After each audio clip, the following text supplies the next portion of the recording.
sino das notificações. Olá, meus ilustres amigos e amigas, bem-vindos a mais um vídeo no canal Verdades Ocultas da Bíblia.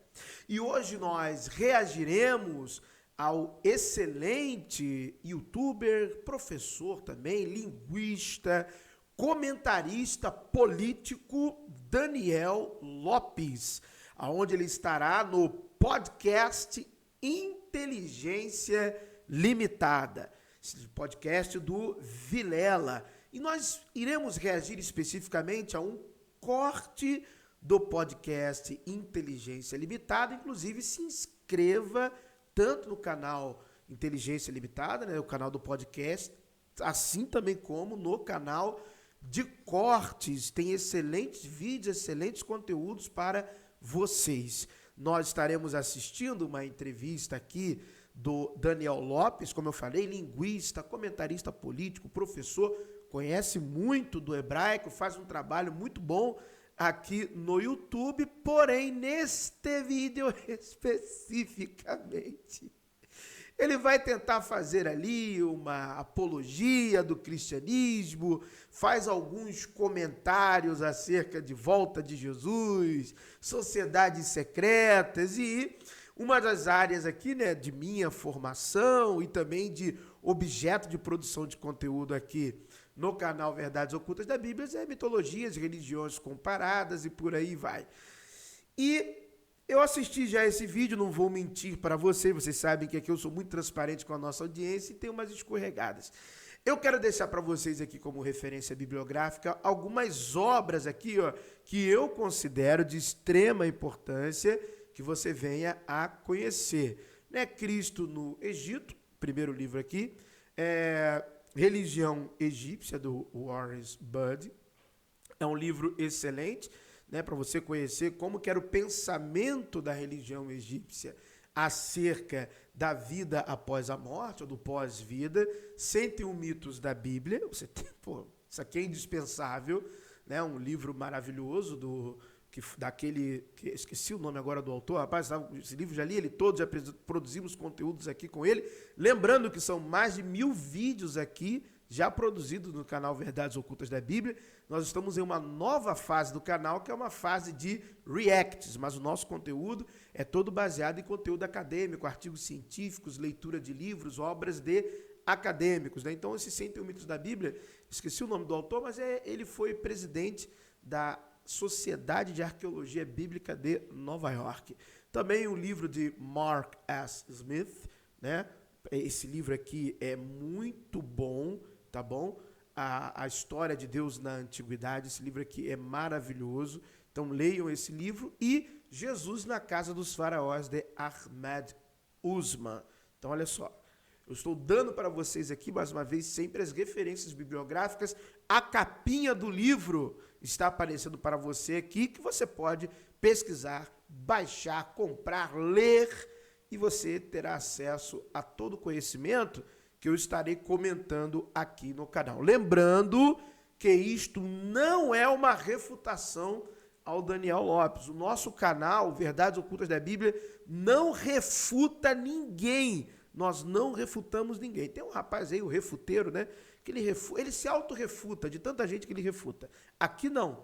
Verdades Ocultas da Bíblia não é um canal de refutação. Nós estaremos argumentando em um campo diferente do Daniel Lopes, né? Campos de argumentação diferentes e não uma refutação. Então, vamos lá então. Vamos ouvi-lo, vamos ouvir aqui também o Vilela. Eu vou fazer os comentários daqui, eu vou comentar, já estou avisando, tem um pessoal que viaja na maionese, né? Então eu vou comentar aqui, já estou avisando, eu estarei comentando, você comenta aqui também no vídeo. Vamos lá então. Então o que acontece? O Horus, ele é o filho divino, ele é tipo um Jesus, né?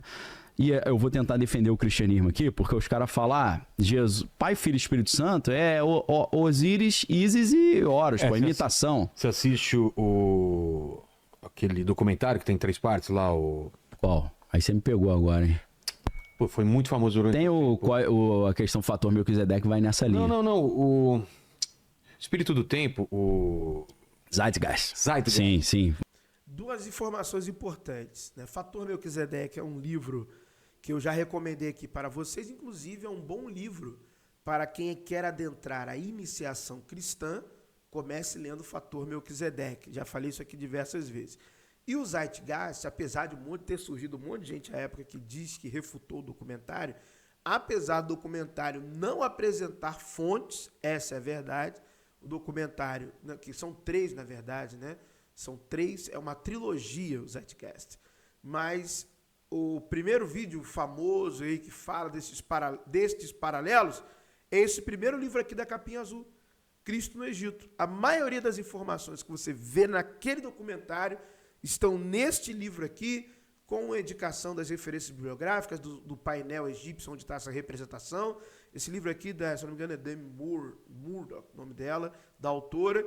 Então está aqui, esse primeiro livro aqui. Agora você sabe a referência bibliográfica, aonde vem a origem das informações daquele documentário, e ela falando aonde está, em que pirâmide, qual painel egípcio está. Então, ó, o livro está aqui. Agora você já sabe a referência bibliográfica. E o livro Fator Melquisedeque é um ótimo livro. A mensagem não é essa, né, de que Jesus é uma cópia. A mensagem é totalmente diferente. Ali eu falo com 100% de certeza para vocês. É a porta para a iniciação cristã, é o livro Fator Melquisedeque. Inclusive, essa comparação que tem no Zeitgeist, esta comparação que vem desse livro aqui, Cristo no Egito, é a mesma comparação que os pais da igreja faziam. Epifânio de Salamina, Panarion, livro 3. Olha só, eu estou te dando a referência bibliográfica do pai da igreja. Ele falando sobre isso. Justino também fala sobre essa comparação de maneira positiva, não de maneira negativa, ok? E também Clemente de Alexandria, que foi o grande pai da igreja iniciado, o maior iniciado cristão pai da igreja foi Clemente de Alexandria, o maior iniciado. Eu falo isso sem medo de errar. Ele falou muito sobre o que nós chamamos hoje de cristianismo esotérico, que era dessa mensagem do Cristo espalhada no cosmos, na mitologia, da astroteologia, dos mistérios, dos arcanos, sendo que Cristo, para Epifânio de Salamina, para Clemente de Alexandria, para o próprio Tertuliano, para o próprio Orígenes, para o próprio Justino, para quem entende o que ele está dizendo ali, para quem é iniciado cristão e sabe o que ele está dizendo ali, não tem nada a ver com a teologia reformada de hoje, com a teologia cristã de hoje. Se você quer ler pais da igreja patrística, você tem que olhar o mundo e os escritos deles com a lente deles. E aquilo ali nada mais é que puro cristianismo esotérico. A obra magna da época ali, século IV, século V, é teologia mística de São Dionísio pseudo-areofagita. Então é a obra magna, é essa aí, para falar dos mistérios cristãos na antiguidade. Então olha só, falando assim com muita modéstia, muita humildade, olha o nível de informação que eu já te dei, sem blá blá blá. Eu estou dando o nome do livro, o nome do pai da igreja, o nome da referência bibliográfica da obra. Esse é o nível do canal Verdades Ocultas da Bíblia.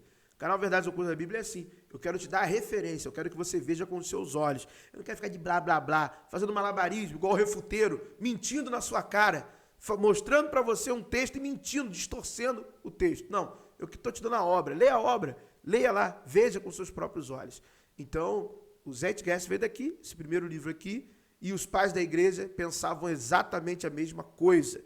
Então, a trindade, por exemplo, no cristianismo, é um conceito do próprio Tertuliano. E isso está em um livro cristão, em vários livros cristãos dizendo isso. Um livro de fácil acesso, no capítulo que fala de Tertuliano, que é os 100 maiores acontecimentos do cristianismo. Esse é o nome do livro.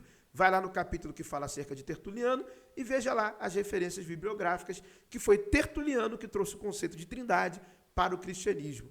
Né? Justino começa um pensamento e Tertuliano é que vai definir trindade, porque essa palavra nem tem na Bíblia. E sim, é a semelhança do pensamento egípcio, é a semelhança de diversas religiões antigas. Se você tiver dúvida acerca disso, você pode ler a obra do antropólogo Rafael Patai, chamada Deusas Hebreias, em inglês, né? Hebrew Goddesses. Então você pega essa obra, tem um capítulo chamado Tríade e Tétrade, onde, apesar de ele estar falando sobre deusas na antiguidade, ele vai entrar na questão da trindade, inclusive na da tétrade também. Porque você só conhece a trindade por causa do cristianismo, que é a sua religião cultural. Mas na antiguidade também existiam as tétrades, não somente as tríades ou trindades. Então você pode ver isso na obra de Rafael Patai, Deusas Hebreias. Olha só, olha o nível de informação que eu estou te dando. Olha a precisão de informação que eu estou te dando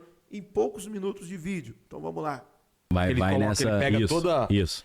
solstício, Vai comparando. de verão, papapá. Ele fala, veio daqui, né? Pô, tá Da na onde veio o cara. dilúvio, da onde veio... Exato. É. Ele vai mostrando. Então, eu vou defender o cristianismo, Tá. vou tentar pelo menos, né? Essa ideia do Filho de Deus que vai salvar o mundo já está no Gênesis. Por quê? Essa ideia de Filho de Deus que vai salvar o mundo, através da interpretação teológica que está no Gênesis, através da teologia reformada, cristã, protestante, essa ideia está no Gênesis. Através da exegese hermenêutica, você fazer realmente uma exegese do texto, isolar perícope, ler, não há essa ideia ali. Esta é a verdade. A ideia de um filho divino que salva o mundo, a realidade material existente, para cada cultura, sempre existiu. Sempre existiu.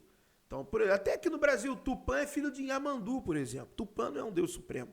Ele é filho de Nhamandu, Nhevanduruçu.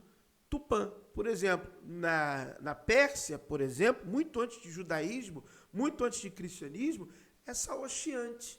É o filho espiritual de Zoroastro, que é o Messias divino, se fôssemos interpretar com uma lente judaica, que vem salvar o mundo. No painel, que a Érica mostrou aqui pra gente, no Verdades Ocultas da Bíblia, Érica mostrou pra gente o painel egípcio, a cultura material. Érica mostrou pra gente o painel, mostrando o Osíris como também um filho divino, um cara que vai vir para salvar, para resgatar o mundo ali, que é o Egito.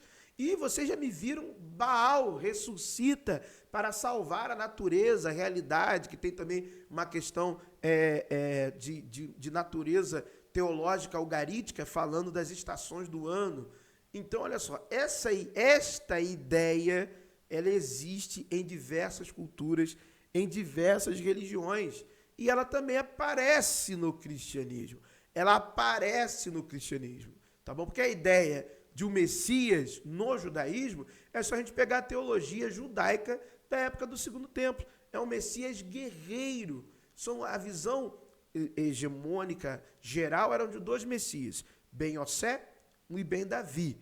Depois, nos essênios, que é da onde vem essa carga do cristianismo, vem ali um Messias espiritual. E mesmo assim são três. Um Messias Ben Davi, um Messias sacerdotal, quatro, né? Um Messias celeste e um Messias profeta, ou profeta. Isso nós vemos lá. Mas aonde está o Messias celeste? Está no livro de Enoque, que suas porções em aramaico foram encontradas na caverna 4 de Cura. Caverna 4. Quem traduziu o livro de Enoque do aramaico para o inglês foi J.T. Mille, que publicou um livro, livro de Enoque, Fragmentos da Caverna 4 de Curã. A única ressalva que temos que fazer é que o livro das parábolas, certinho, ele foi recortado, ele não é encontrado em Cura.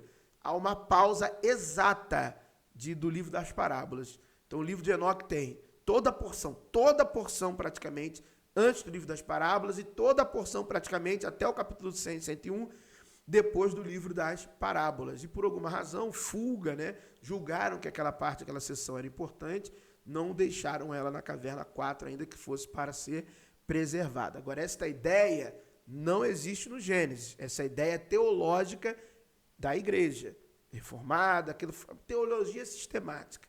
Se você for fazer uma exegese mesmo, essa ideia não está lá. Essa é uma ideia teológica, tá bom?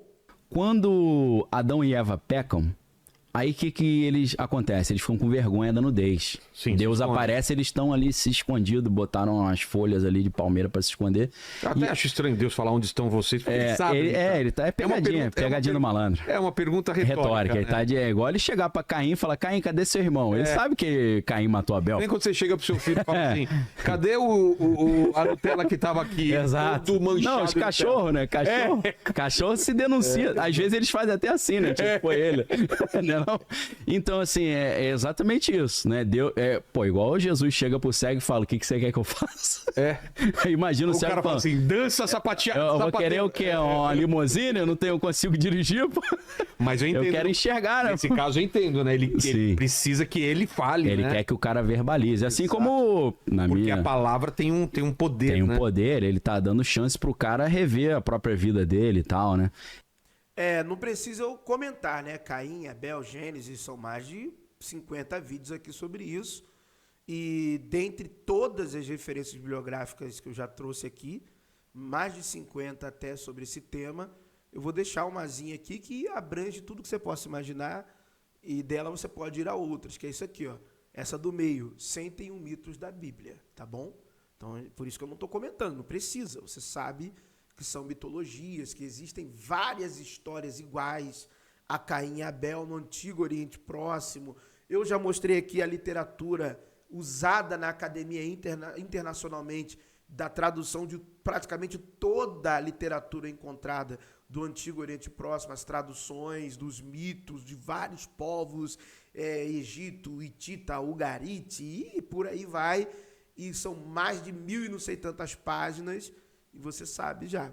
Lembre-se, são mais de 1.000 vídeos produzidos aqui. Isso aqui é uma nova fase, isso aqui é a fase de React, tá? São livros abertos, lidos, artigos científicos abertos e lidos e conferidas ainda referências bibliográficas. E no caso de Caim, quando ele fala: cadê seu irmão? Acho que o que Deus estava dando oportunidade é ele falar: poxa, matei meu irmão, cara. Tem perdão pra isso? Ou já era? Aí ele, arrogante como era, ele chega e fala: sei lá, mano, eu vou adaptar. Eu sou babado do meu irmão? Exato. Meu irmão é barbado já, pô. Eu não tenho filho barbado, não.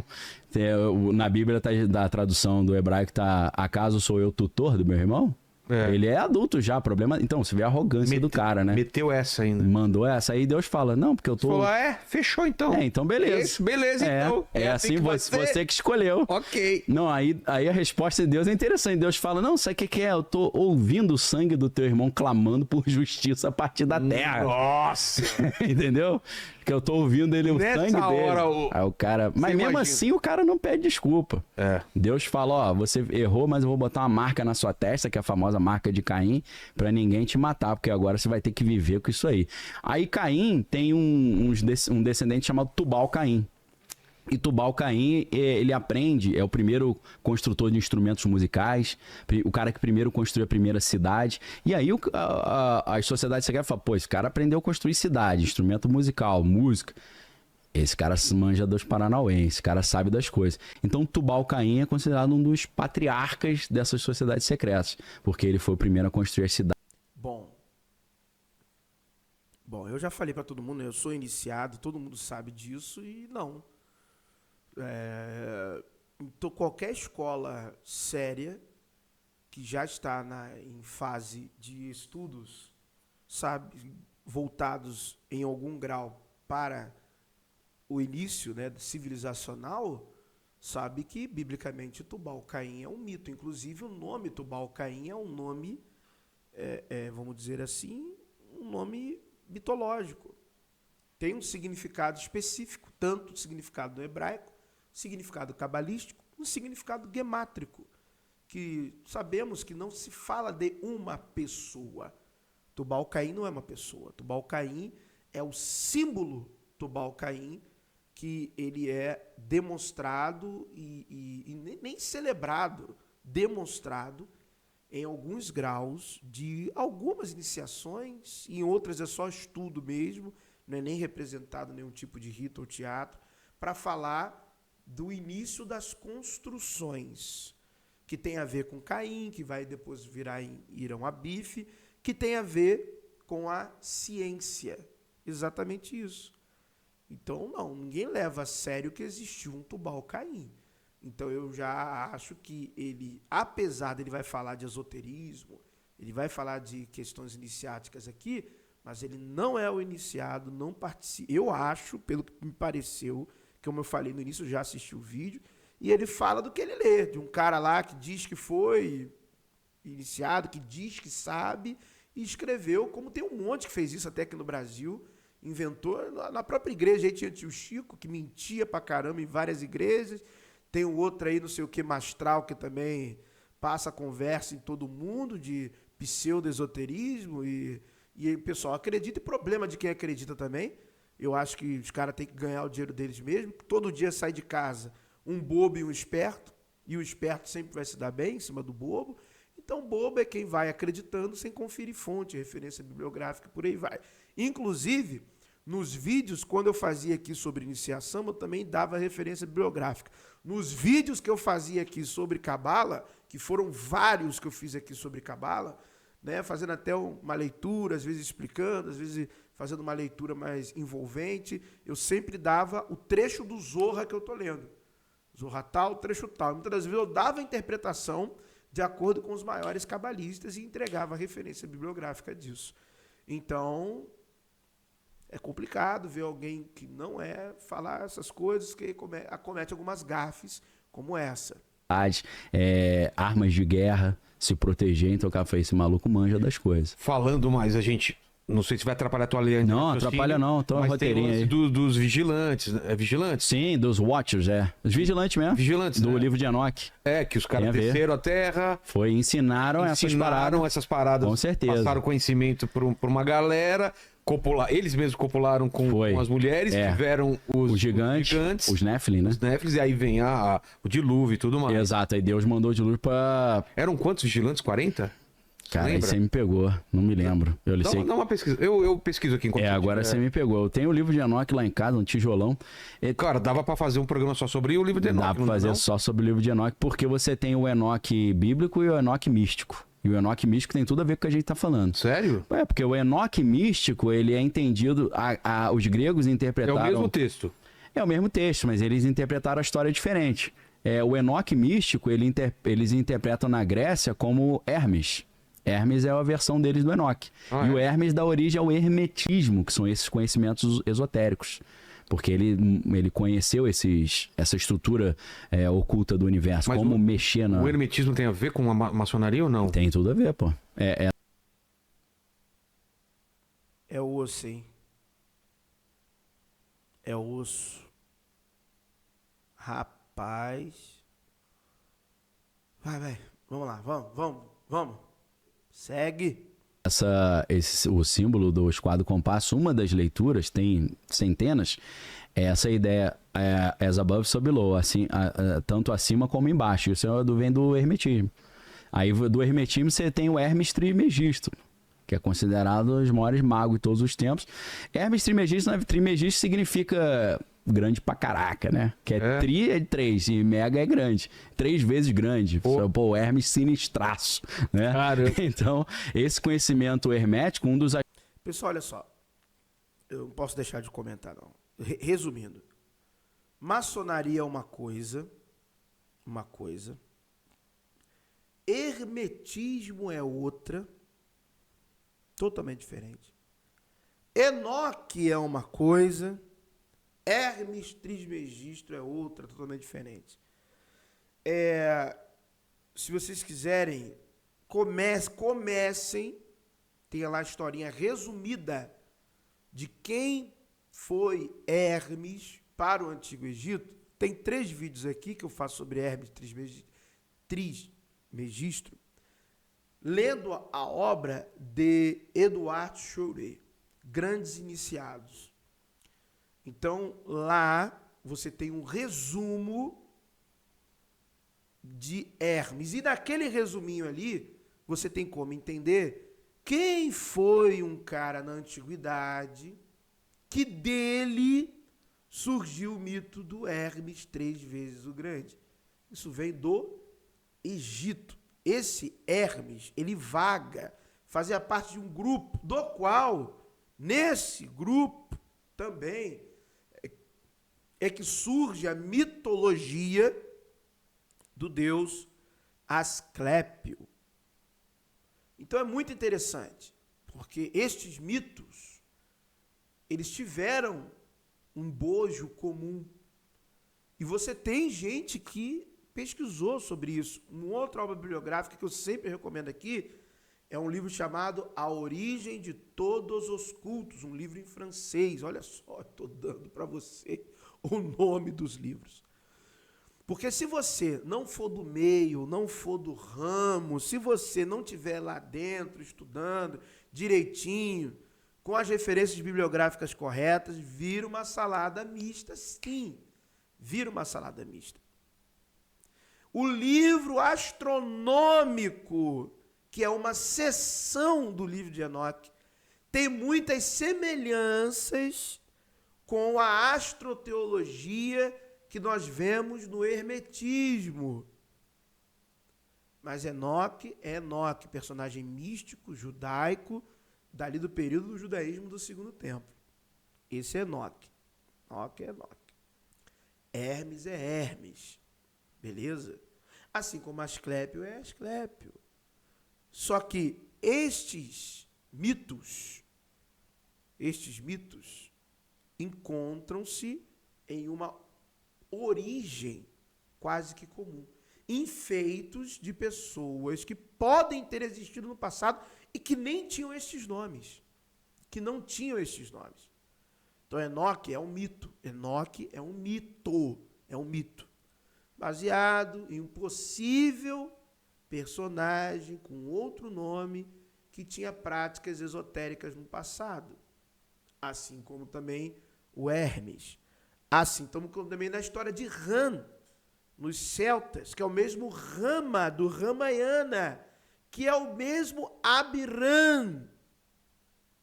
Isso aí, que vai parar na Bíblia como Abraão. Então, são reciclagens mitológicas. Só que se você não estiver dentro de um lugar onde essas referências bibliográficas, que são difíceis de encontrar, foram trabalhadas, e as fontes, os documentos, os painéis egípcios, as inscrições celtas, fica difícil.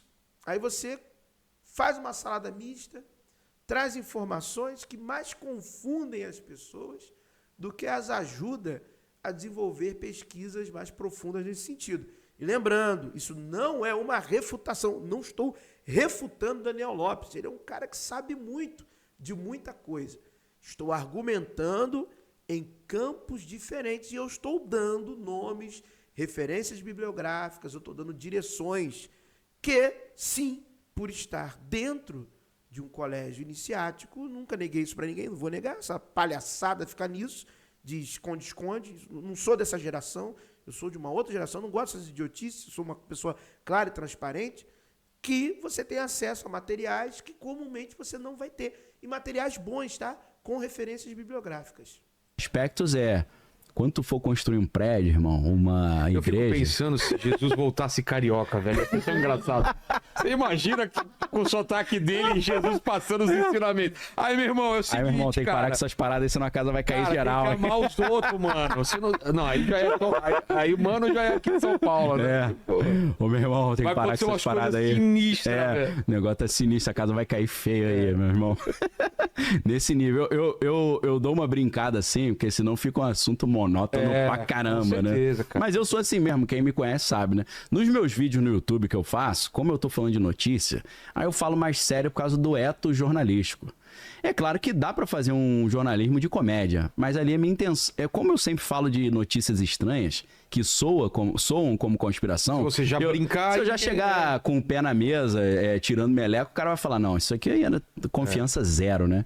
Mas assim, nas conversas mais descontraídas... Até os caras falam, não sabia que você era mais assim, descontraído e tal, né? Total. Porque ali eu tento ser um pouco mais sério. Igual falar de um assunto desse... O cara vai falar, Daniel, você é maçom? Não. Você é Rosa Cruz? Não. Você é da Astro Argento? Não. Você é do Memphis Mizraim? Não. Você é o quê? Falo, não sou nada, sou curioso, eu leio. Então, agora tá explicado. Tudo explicado. Porque não tem como, meu amigo. Tem livro que é de publicação específica. Tem grandes autores brasileiros, da Academia Brasileira de da área de teologia, da área de ciência e da religião, que publicam por encomenda, para ordens. E trabalhos de excelência,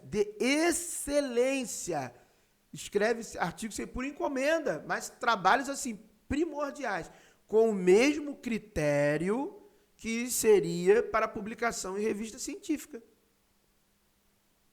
Sim, sem viés, sem enviesar. Olha, nós precisamos de uma pesquisa, por exemplo, sobre a Atlântida. A gente quer saber o que tem.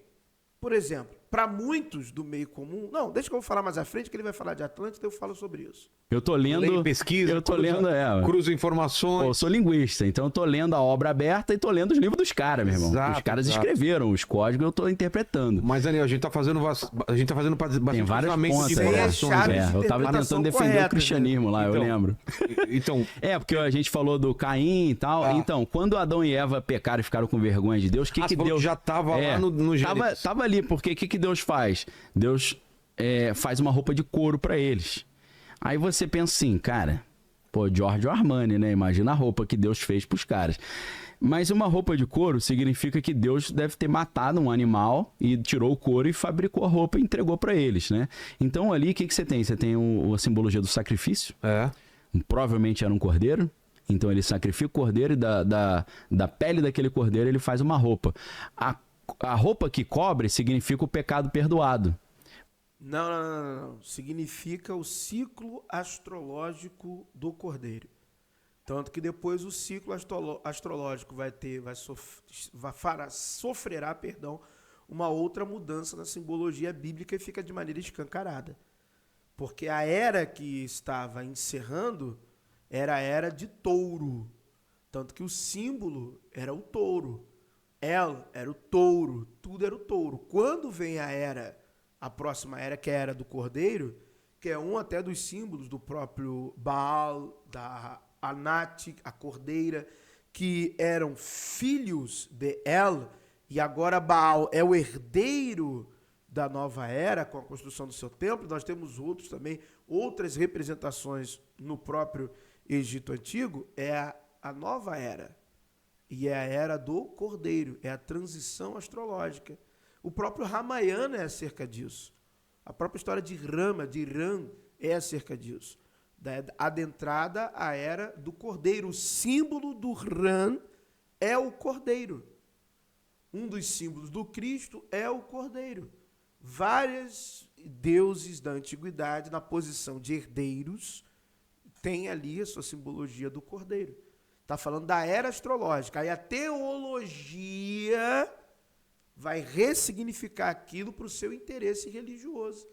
É um símbolo do Cristo, é um símbolo daquilo, é um símbolo daquilo outro, é um símbolo disso. Blá, blá. Porque kafar em hebraico, que dá origem a Yom Kippur, que é o dia do perdão, kafar não significa perdoar, significa cobrir. Cobrir a vergonha. Isso, cobrir a vergonha. Porque nudez é igual pecado, é igual... Lembrando que já havia essa festa em Babilônia. A Bíblia hebraica foi escrita aproximadamente no século 7, beleza? Antes de Cristo. Esquece Bíblia hebraica antes disso. Até porque a própria língua hebraica surge ali em volta do século 10, algo que nós chamamos de paleo-hebraico. Antes disso, nem existia isso. A nossa referência é o calendário de Gezer, ou almanaque de Gezer, que é onde essa escrita vai aparecer a primeira vez, né, como um registro na antiguidade. Antes disso não existia. Então não é daí que vem Pur. Pur é uma herança babilônica, assim como o dia da semana, assim como os meses na língua hebraica, é herança babilônica. Tem nada a ver com... Vambora, vai. Tem vídeo aqui. Tem vídeo aqui sobre isso, mais de um, vamos lá. Vergonha. E cobrir a nudez, botando uma roupa, significa perdoar o pecado. Então ali já está o que alguns teólogos chamam do proto-evangelho. Entendi. A mensagem que o perdão dos pecados vem através de um sacrifício que Deus faz no cordeiro que tira o pecado do mundo. Ele também fala que a mulher pisará na cabeça da essa serpente. Parte que é a maneira. E a serpente, mas a vai serpente morder o vai calcanhar. morder o calcanhar, que seria Isso. o sacrifício na cruz de Cristo, né? Sim, quando ele esmaga a serpente, né? Mas ali ainda tem mais um detalhe. Deus pega a mulher, Eva, e pega a serpente e fala: colocarei inimizade entre os teus descendentes, falando para a serpente, falando no plural, Sei. e o teu descendente, com a mulher fala no singular. Então, quais são os Então, o descendente da mulher é Cristo. Não, mas e da serpente? Da serpente é a linhagem diabólica, a linhagem anticristã. É aquilo que o Salmo 2 fala. O Salmo 2 fala: por que se levantam os reis da terra contra o ungido de Deus? Então, o Salmo 2 já fala que os poderosos da terra estão tentando acabar com o ungido. Quem que é o ungido? Mashiach, Messias, é o Cristo. Então, isso tudo no Antigo Testamento. Ninguém está falando de Jesus ainda. Bom, no Salmo 2, que nós já trabalhamos aqui de trás para frente para trás, a gente sabe muito bem a que Mashiach se refere. Né? O Mashiach rei, o guerreiro. E o Salmo 2 tem paralelos com diversos dizeres que eram direcionados a Ciro. Ciro, o Grande. Nós abrimos aqui artigos falando sobre isso. Agora, é claro, é o que eu falei, isso não é uma refutação, porque o Daniel Lopes, obviamente, ele está fazendo, ele avisou que faria uma apologese, uma defesa do cristianismo, ele está argumentando no campo da fé. Se nós olharmos do ponto de vista da teologia sistemática, ele está correto. A teologia sistemática vai dizer isso. Qualquer manual de teologia sistemática vai dizer isto. Então, correto. Até que o anjo do Senhor no Antigo Testamento é uma manifestação de Cristo, teofania, vai falar das epifanias, vai falar do próprio livro de Hebreus no Novo Testamento. Ele vai reinterpretar os símbolos do Antigo Testamento, direcionando a Cristo. Lembrando que Hebreus não é de Paulo, Clemente de Roma, Clemente de Roma é que mandou lá a carta aos Hebreus, já vimos isso aqui também. Então, assim, é algo que, por isso que eu falo, não estou o refutando, porque no campo de argumentação da fé, do protestantismo, ele está correto o que ele está dizendo. Do ponto de vista da exegese por si só, da simbologia por si só, da hermenêutica por si só, de maneira acadêmica, científica, esquece teologia sistemática, não é isso.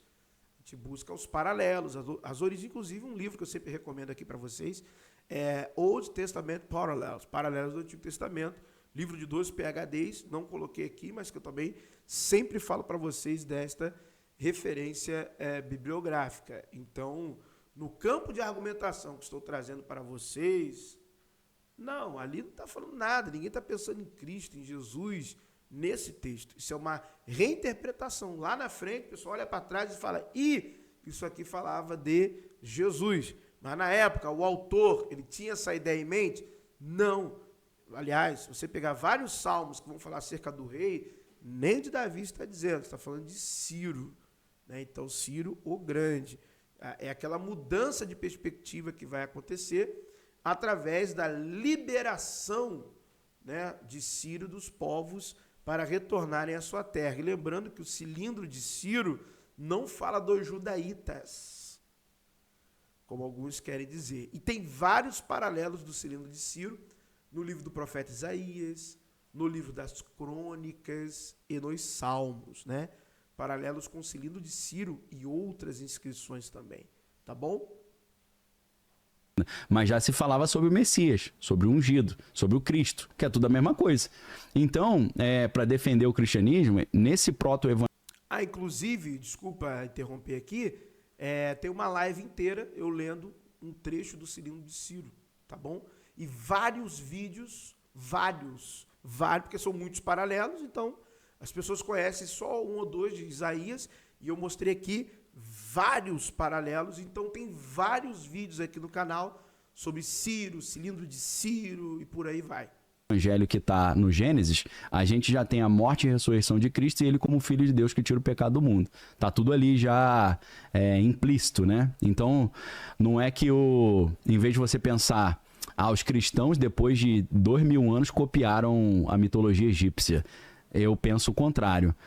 Noé ensinou para 100 cães de Jafé essa história que o Cordeiro de Deus ia tirar o pecado, e cada um foi adaptando. Faz sentido. Esse Deus virou Osíris, o outro virou Horus, Quem conta um conto, aumenta um ponto, Não, né? Pô? é a tradição oral, né? Tradição oral, você vai, né? Foi espalhando pra tudo. Foi espalhando. E pra cada cultura criou-se Criou uma um nova nome. mitologia, uma Isso. nova... O Enoque lá pros judeus virou Hermes na Grécia, Exato. e por aí vai. Então, defendendo aí o cristianismo, É osso. Aí é osso, né, mano? Aí é osso, né? Por exemplo, o mito, eu abri aqui para vocês um livro de mitologia do antigo Irã. Lembram disso? Eu abri esse livro aqui. O livro mesmo, enciclopédia de mitologia iraniana, da época que era o Arvairã, antes de se chamar Irã, antes de se chamar Pérsia. Nós não vimos aqui o Imã com seus 3 filhos que repovoam a terra muito antes da mitologia hebraica. Difícil isso. É complicado, mano. É o que eu falo, não estou dizendo ele, que ele já disse que está fazendo apologética. Não estou dizendo ele, estou dizendo de mim. Eu jamais mentiria em nome de qualquer religião, inclusive a minha. Estou dizendo de mim, Não estou dizendo que ele está mentindo. Não, entenda o que eu estou dizendo. Ele está ali fazendo a apologética dele ali. Estou dizendo eu, com o conhecimento que eu tenho hoje, com o que eu estudei, faculdade, seminário, pós, com o conhecimento que eu tenho hoje, eu jamais mentiria em nome de qualquer religião. Inclusive, a enciclopédia do Irã, enciclopediairanica.com, tem online, em inglês, enciclopediairanica.com, digita no Google, vai aparecer o primeiro resultado. Digita em inglês, enciclopédia irânica, vai aparecer o primeiro resultado, ela está toda digital. E você também encontra ela em PDF, mas é livro, é muito livro, hein? Então prepara aí, porque os PDF é gigante, grande, enorme, e você também consegue comprar na Amazon, em inglês. Trabalhos acadêmicos fantásticos do Irã antigo, dos mitos, em cultura material, achado arqueológico, nossa, coisa maravilhosa. E os judeus, meus amigos, e o cristianismo, judaísmo e cristianismo, beberam muito nessas 3 fontes que eu vou falar aqui. Mas muito. Beberam de esgotar com o canudinho, fundo do copo. Egito. Anota, cara, anota. E depois vem aqui nos 1000 vídeos e assiste, maratona. Igual uma Netflix. Egito, Babilônia e Pérsia. Pode ler todas as obras que eu recomendar aqui, que você vai achar tudo. Vida após a morte. Egito e Pérsia. Exatamente. Mística, teológica, astroteologia, Babilônia. Exatamente. Pode assinar embaixo o que eu estou dizendo. Pode ir em cada livro que eu já falei aqui no canal, que você vai ver lá com os seus olhos. Aqui não tem papo torto, aqui não tem enrolação. Aqui eu falo direto com você. Direto com você aqui. Aqui eu mostro a capa do livro, ó. Tá aqui, ó. Ó, os livros aí, é só ler. Aqui você não tem que confiar na minha palavra, não. Aqui você tem que ler o que eu estou te apresentando aqui, ó. Livro de acadêmicos, referência, famosos, referência na academia. Mark S. Smith, pode ler tudo dele, lê tudo, pode ler tudo. Pode ler, pode confiar 100% no que ele está escrevendo. Que é tudo com fonte, cultura material, revisado por pares. Vai fundo. Livros que você não vai encontrar na sua editora evangélica favorita. Livros que nunca vão te falar na sua escolinha bíblica dominical. Não é do interesse que você chegue a esse nível de conhecimento. Então, volto a dizer, eu jamais mentiria em nome de qualquer religião, inclusive da minha, porque eu sou cristão. Sou cristão. Eu sou cristão. Todo mundo sabe, eu sou pastor, presidente de ministério. Todo mundo sabe, não tá nada escondido de ninguém. Sou iniciado cristão, todo mundo sabe, não tem nada escondido aqui. Tudo aqui é às claras. Esse trabalho aqui é a minha verdade sendo colocada. Esses 1000 vídeos aqui é a minha verdade, é a minha jornada do conhecimento sendo exposta a todos aqui. Confiando no meu público, na minha audiência. Eu confio no meu público, confio na minha audiência. Sem viés, sem nada, indo a fundo e mostrando os melhores especialistas aqui. Sempre mostrando os especialistas, que isso é importante. Trabalho sincero, sem viés, sem apologética, sem crítica extremista, sem militância, sem ateísmo, sem fundamentalismo religioso. O equilíbrio, o centro, em busca da verdade. Essa é a cara do VOB. VOB, essa é a cara do Verdades Ocultas da Bíblia. Essa é a minha cara, essa é a cara do público do canal. A gente não quer militar, a gente quer a verdade. Aquilo que se aproxima da verdade, a origem, a fonte, de onde veio. Esse é o trabalho do Verdades Ocultas da Bíblia. Doa quem doer. É assim que a gente faz o trabalho. E é por isso que todo dia a gente está crescendo aqui na plataforma. É por isso que esse canal é um fenômeno para muitas pessoas. Porque essa é a nossa verdade, minha e do nosso público aqui, que já está aqui há anos no canal nos acompanhando. Seria a ideia. O Manly P. Hall, ele escreveu uma série de livros, por isso que eu falo que é uma obra aberta, porque o livro do cara tá lá, é só tu pegar e ler. Não é nada assim, pô, descobri um livro que ninguém tem acesso. Não, o livro você compra na Amazon. É facinho. Ele tem 3 livros interessantes. Estou procurando aqui qual é o número da imagem, que a gente pulou, saiu um pouquinho do script aqui, pra galera... Tem como voltar Tem lá. como voltar, tranquilo. Inclusive, a gente pode começar com o visual do Manly P. Hall, imagem 21. Tá bom. O cara tem uma pinta diferente, assim. É pintoso. É. Mas é uma figura meio misteriosa. Essa é a segunda. É a do meio ali. Esse já é o outro cara que você não vai dar spoiler, né? Tá. A que tá mais assim, mais de perto dele, mas é isso, essa ali, ó. O Manly P. Hall, é esse cara aí. Nossa. Que é pintoso, né, o garoto? Total. Mas eu olhei pra esse cara, assim, a primeira vez, e falei, igualzinho o Houdini, o mágico, não Cara, parece? eu ia falar exatamente isso. Igualzinho, A imagem que bota eu tenho aí. do Houdini é É. parecido com esse. A outra é do Houdini, põe pra gente a original, Famosa, a né, primeira. aquela Então, imagem o famosa do Houdini, Houdini. ele era cercado de uma atmosfera muito esotérica Total. também, né? Muito mística e tal. A morte dele foi muito triste também, né?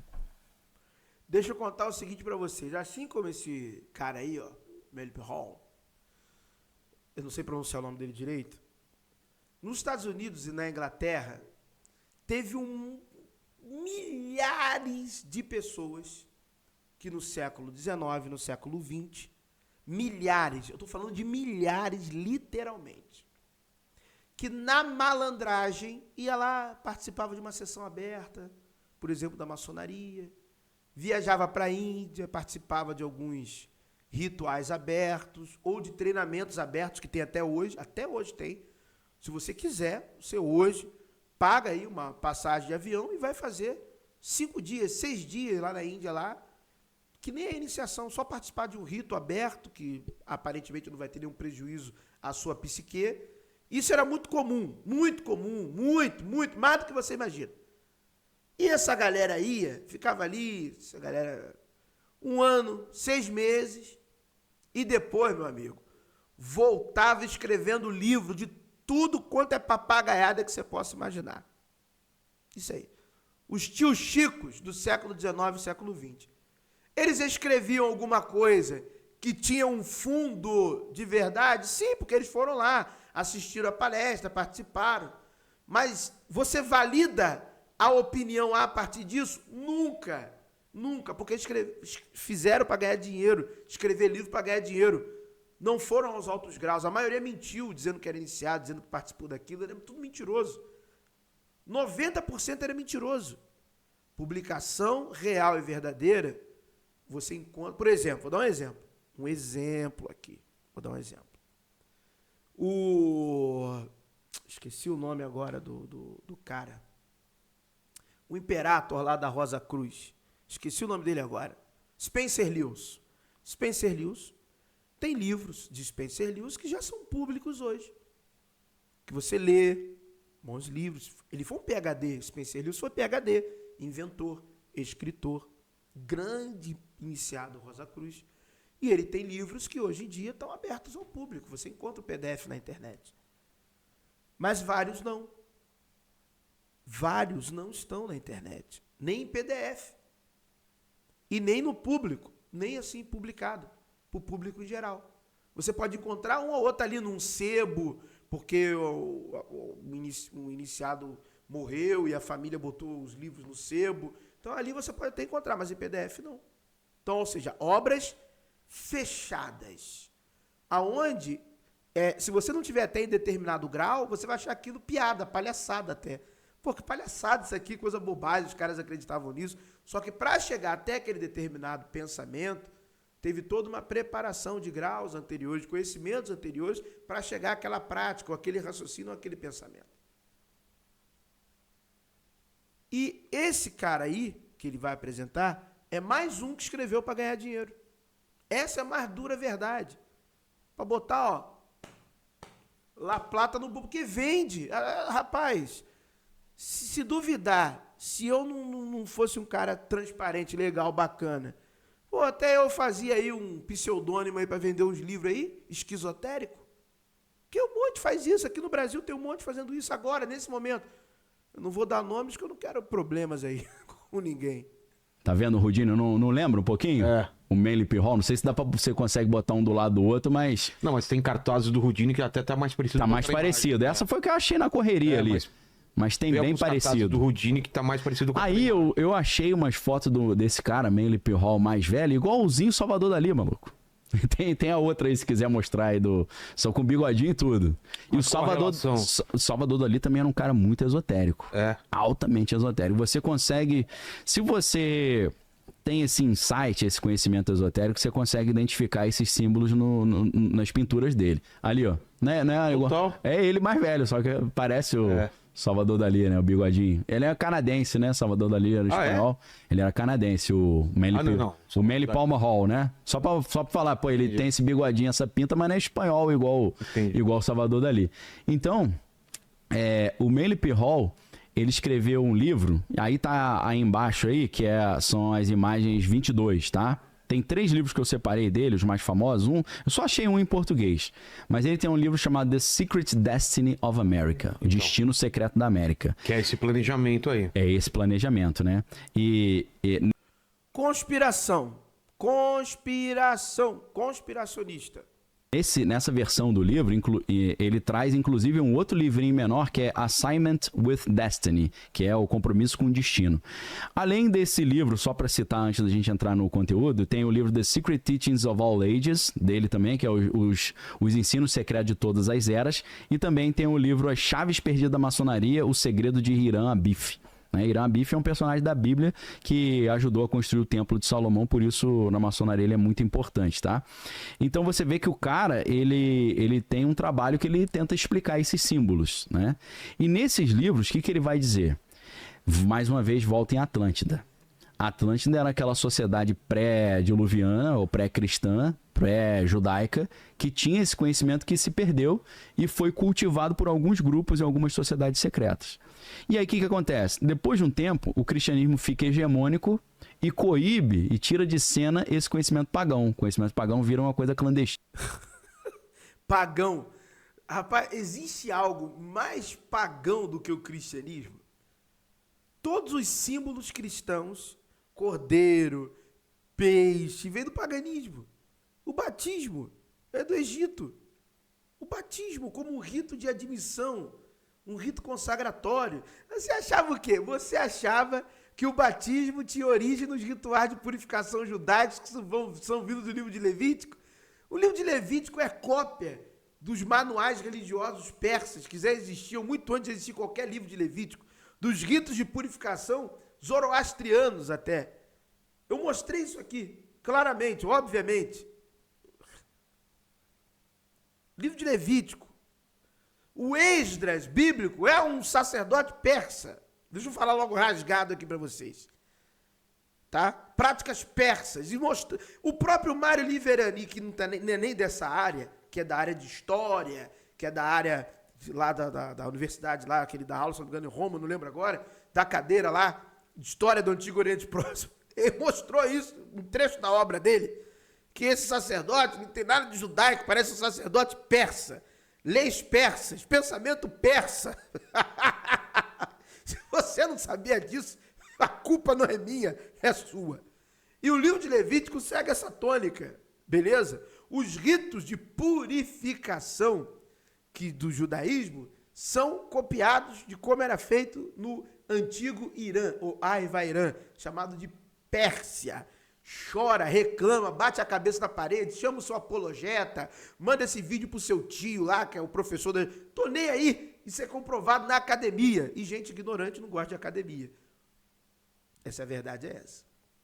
Ou igual uns aí, né, que tem até barba branca, tem doutorado, cabelo branco e mente em nome da religião.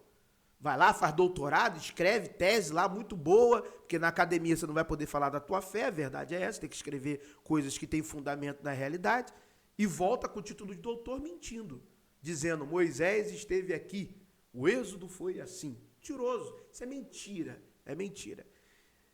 Então, e o batismo como um rito admissional vem do Egito, assim como a circuncisão vem do Egito. Assim como Epifânio de Salamina demonstrou claramente que muito antes da celebração do Cristo e Maria como mãe e virgem, existia um mito da Virgem Coré, celebrado em Alexandria, antes de Jesus. Você sabia disso? Está no livro 3, Epifânio de Salamina, Panarion. O mito da Virgem Coré e seu filho Aion. Assim como o mesmo Epifânio de Salamina, ele fala da Virgem Caba, que dá origem a Caaba, a pedra cúbica no Islã, porque esse rito vem da cidade de Petra. E ela dava, a Virgem Caba, ela dava origem ao seu filho Dushara. Tudo isso eu fiz vídeos aqui com as referências bibliográficas.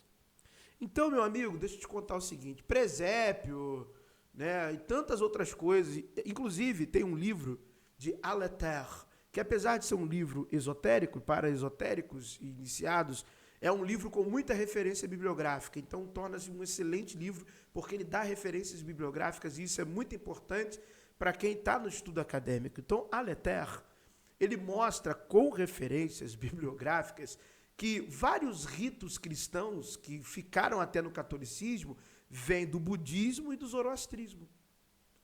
Céu e inferno, zoroastrismo. Meu amigo, não adianta você chorar, reclamar. O céu cristão, paraíso é uma palavra persa. O céu é Garodma. É, meu filho. O inferno é Duzaco.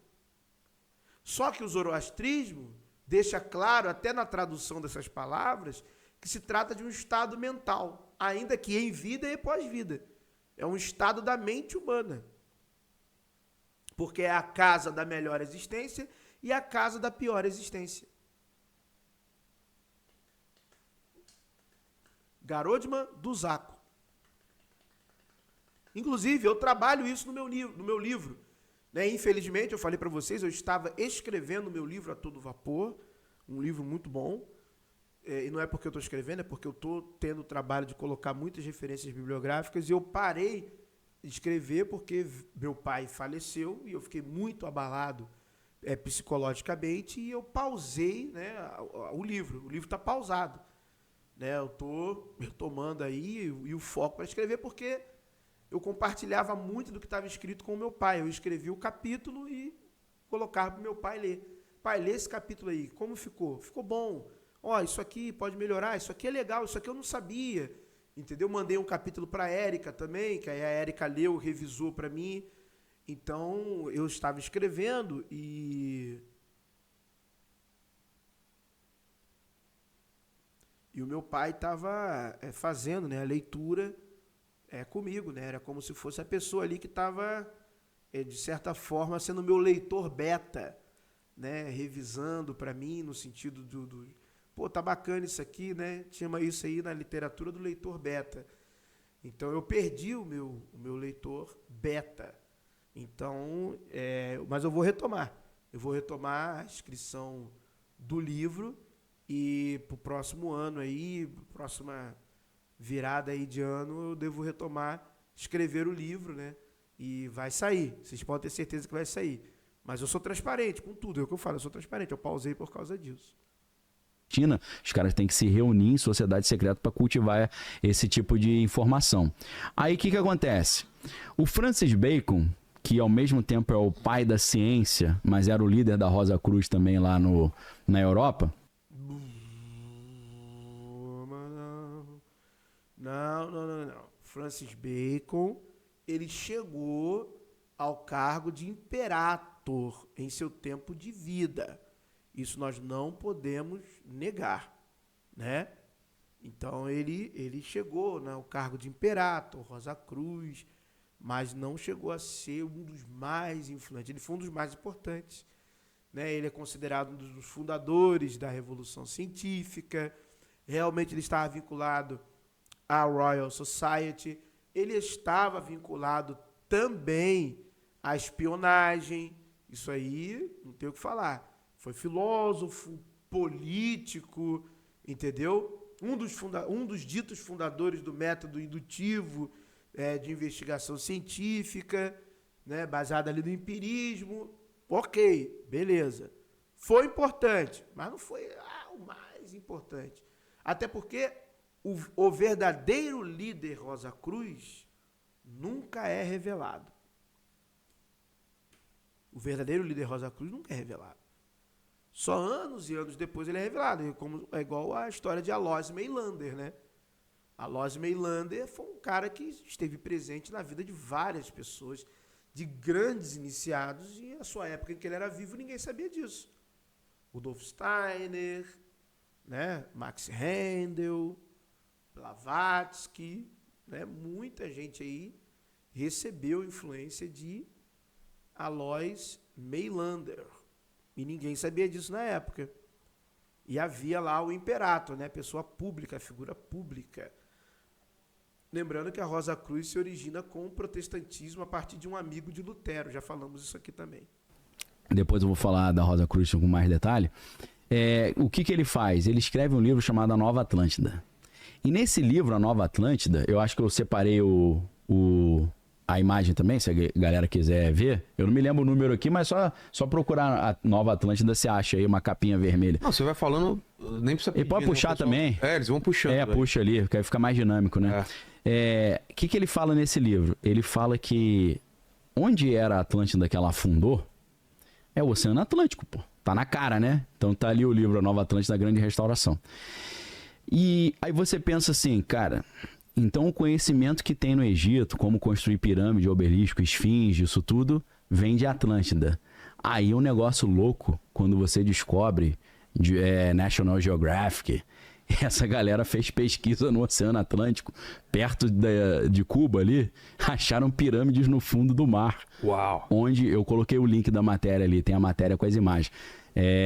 Onde seria, segundo essas teorias antigas, a Atlântida? Olha lá a imagem. Os pirâmides é a cidade no fundo do mar, que é onde a Atlântida teria afundado, entendeu? Sim. Muita loucura isso, né? O Triângulo das Bermudas tem a ver também, é por ali. Então, o Francis Bacon, ele puxa lá do Platão. Platão foi o primeiro a falar da Atlântida, e o Platão diz que aprendeu sobre a Atlântida com Solon, que foi um dos legisladores da Grécia, e o Solon falou que aprendeu com os egípcios. Então você tem essa conexão de Atlântida passando para o Egito, passando para a Grécia, chegando a... Exato. Essa informação, ela tem um quê de verdade nisso. Ela tem um quê de verdade. Na questão de onde vem, o que está dizendo é porque está no livro de Platão. Mas a história da Atlântida tem vários livros. Só que o nome Atlântida vem de Platão. A história de Atlântida está em vários outros livros antigos, mas a cidade recebe um outro nome. E se você, na língua e no dizer destes povos antigos, astecas, por exemplo, o nome Brasil é um nome nosso, vem dos portugueses, e tem outros nomes que são dados, com outras variações a essa terra aqui. A gente encontra isso em livros antigos também. Em algumas mitologias indígenas brasileiras, fala sobre Atlântida com outro nome. Mitologias africanas falam de Atlântida com outro nome. Não é o nome Atlântida, é um outro nome, bem diferente até. Só que eles apontam para a mesma região, para a mesma direção, no Oceano Atlântico. E como nós estamos mais influenciados pela filosofia grega do que por outras culturas e povos, então a gente acha e afirma, a maioria das pessoas, que Atlântida é um mito que vem de Platão, mas na verdade Atlântida é um mito que vem de diversos povos. Diversos povos. Entendeu? Então isso é muito interessante.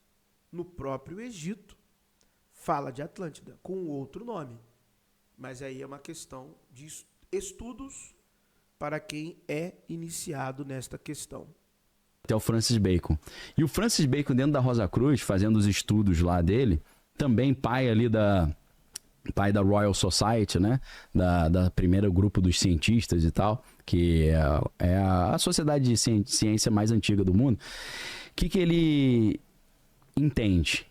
Que onde era a Atlântida, vai ser reconstruída uma nova Atlântida. E esse local é onde? Ali depois do Oceano Atlântico, ou seja, o Novo Mundo, onde é os Estados Unidos. Sim.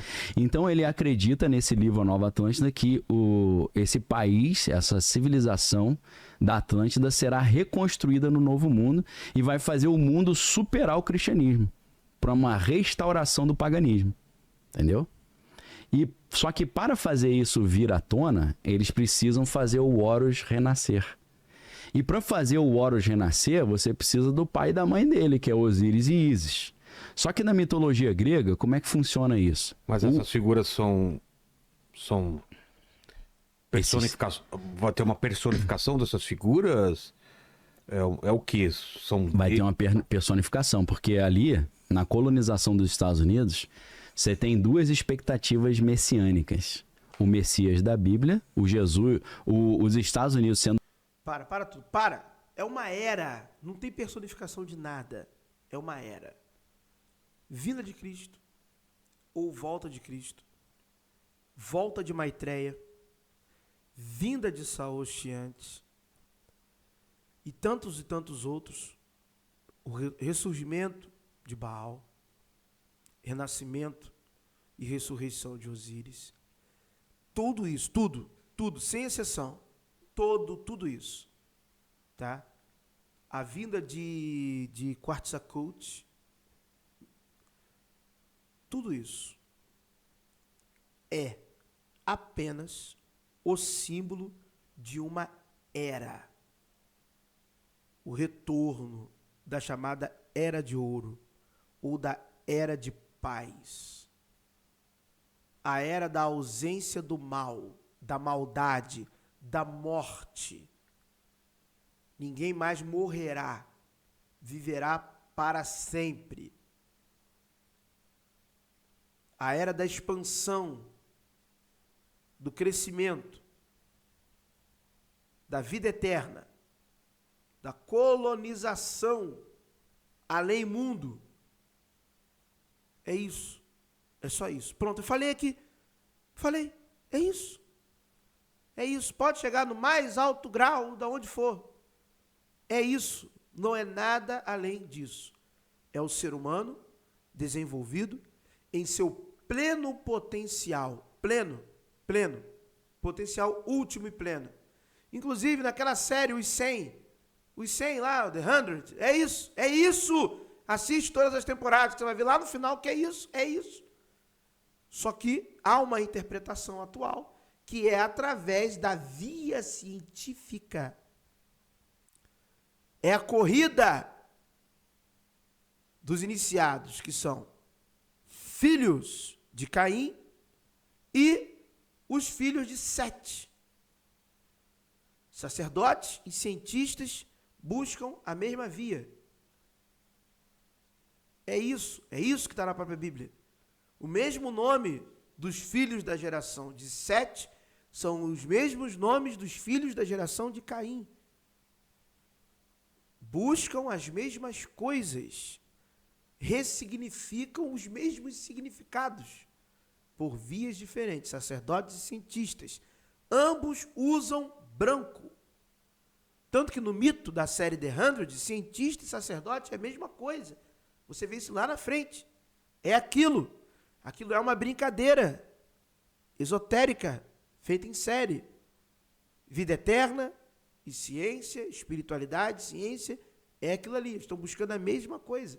Desde a época antiga. É isso. Magia é isso. Alquimia é isso. Astrologia é isso. Que magia vira ciência. Alquimia vira química. Astrologia vira astronomia.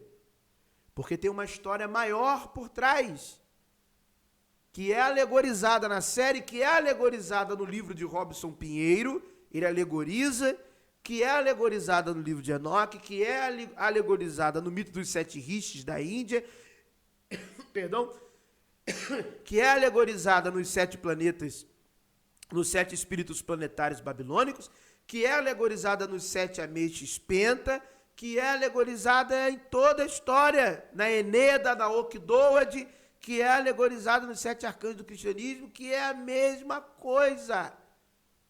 É a mesma coisa. Fala tudo a mesma coisa. Não é a personificação de ninguém. É a volta de uma era. É a volta de uma era, de um tempo. É isso. Ponto. Discuto isso com qualquer um. É a minha área, religiões comparadas, discuto isso com qualquer um. É isso, não é nada além disso. É isso, ponto, é isso, é só isso. E todo desenrolar, e tudo que você pode estudar, nos mínimos detalhes, é para chegar a isso. Eu já te estou dando o isso, é isso. Do país cristão que vai levar Cristo para o mundo inteiro e vai facilitar a volta de Cristo no segundo advento. Mas, por outro lado, você tem os adeptos do Jesus esotérico, que quer que esse Jesus volte, representando o Horus. Sei. Então, os Estados Unidos é um país que tem 2 planos rodando ao mesmo tempo e um brigando com o outro. Nossa. O Messias cristão e o Messias esotérico. O Messias da Bíblia e o Messias das sociedades secretas. É claro que esse Messias esotérico, os cristãos vão chamar de anticristo. Vamos falar de um Cristo, pô, esse Cristo é somebody love, esse não é o real. Então, aí tá a trindade egípcia, né? Que é o... No meio tá No meio tá o Osíris, aí a figura feminina é Ísis e o Horus é aquele com cabeça de falcão no canto esquerdo ali. Entendi. Entendeu? É pai, mãe, pai, filho, Espírito Santo ou pai, mãe e o filho. Tá. Entendeu?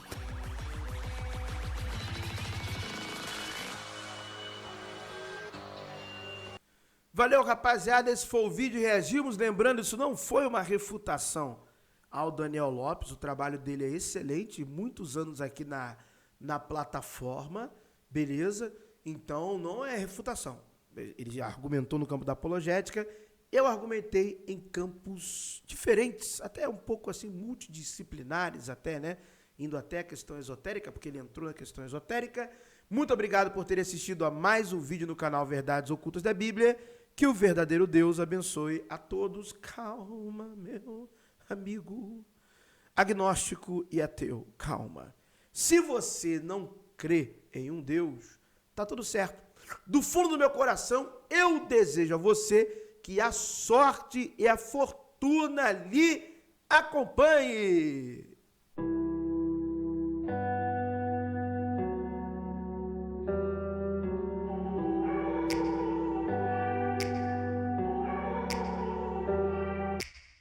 Take me back to a place where I felt at home. Take me back to a day when we weren't alone. Take me back to an age when the world felt small. Way back before we blew it all. Take me back to